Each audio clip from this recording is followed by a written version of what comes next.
Okay, I just got through watching WWDC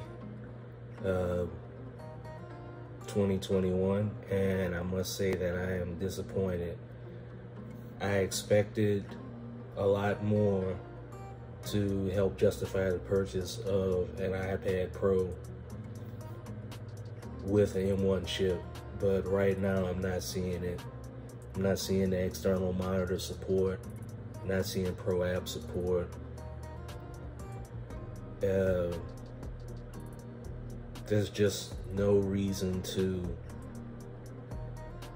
buy a brand new M1 M1 iPad Pro based on what I've seen from WWDC.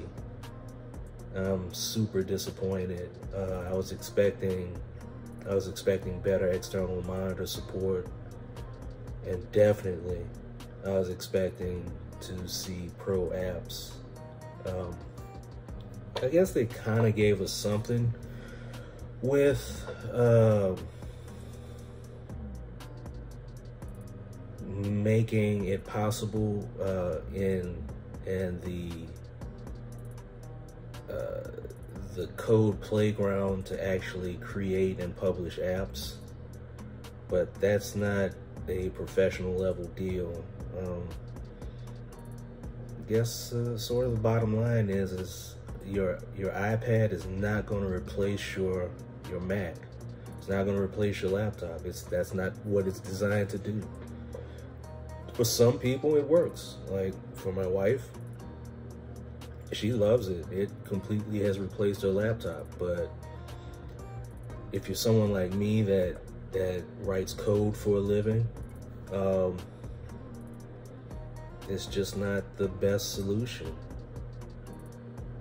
If you're a creative, it looks like it has some good features. I've seen other YouTubers say that they've actually run their entire channel off of an iPad. They create their videos, edit their videos, and everything else on an iPad. So that's great.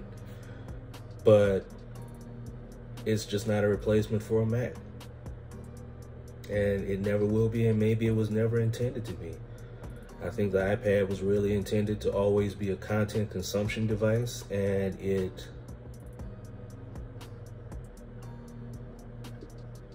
people started seeing how powerful it was relative to other laptops and said, well, let's graft on some